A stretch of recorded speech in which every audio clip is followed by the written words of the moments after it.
আচ্ছা মাঝে মধ্যে হয় না, এই কালকে থেকে আমি সব ছেড়ে দিব, কালকে থেকে আমি 5 ওয়াক্ত নামাজ পড়বো, এগুলো বাত ওগুলো বাত ওগুলো হয় না? কিন্তু বাস্তবতা দেখা যায় সেটা আর পারা হয়ে উঠে না। সেক্ষেত্রে আমার ছোট্ট একটা পরামর্শ, আগে জিনিসটা একটু বোঝার চেষ্টা করেন।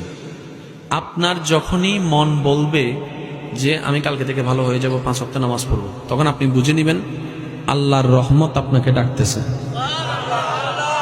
এটা কিন্তু 2 দিন আগেও আপনার কাছে আসেনি, কিন্তু এখন আসলো কেন?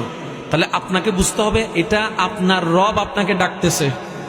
মা গাররাকা বিরাব্বিকাল করিম, বান্দা আয়। কারণ রব তো সরাসরি কারোর সাথে কথা বলবে না, রব কি করে এই অন্তরের মধ্যে জানাই দেয়, বান্দা মা গাররাকা বিরাব্বিকাল করিম আয়।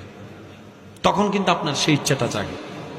এবার আপনি এই ইচ্ছায় সাড়া দিলে রাগ করবে কে? শয়তান। এবার শয়তান এখানে একটা ট্রিক খেলে, যেটা আমরা বোঝার চেষ্টা করি না।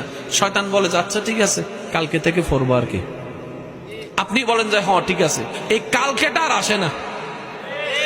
শয়তান ভালো করে জানে এরে যদি কোন রকম বুলাইয়া কালকে পর্যন্ত বলাইতে পারি, তাহলে কাল আর আমি আসতে দিব না, কারণ এখনের ফিলিং আর কালকে থাকবে না। আপনার আমার করণীয় হচ্ছে, এখন মন চাচ্ছে এখন নামাজে দাঁড়ায় যাব, ফরজ নামাজ না থাকলে নফলে দাঁড়ায় যাব, কোরআন তেলাওয়াত করে যাব, দেখবেন যে আপনার কাজ হয়ে যাবে। সুবহানাল্লাহ। অনেক ভাই বোনেরা 5 ওয়াক্ত নামাজ ধরতে চায়, তো তারা চিন্তা করে কি ফজর থেকে শুরু করব। এবার ফজর যখন ঘুমের মধ্যে চলে যাই, চোখ খুলে যখন দেখে 9টা 10টা 11টা হয়ে গেছে, ফজর আর পড়তে পারে নাই, এবার তার মনটা কেমন জানে, ফজর পড়তে পারি নাই, জোহর কেমনে পড়বো। আচ্ছা তা কালকে থেকে আবার, এই কাল কিন্তু আর আসে। আমি শ্রদ্ধার সাথে বলবো, ফজর যদি ঘুমের মধ্যে চলেও যায়, আল্লাহ রহমান আল্লাহ গফফার, মাপ চাইলে হয়তো আল্লাহ মাফ করে দিবে।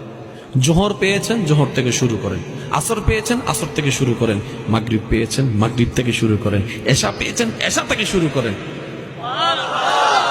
যেটা গিয়েছে ওইটা থাক, যেটা আছে সামনে ওইটা থেকে শুরু করেন।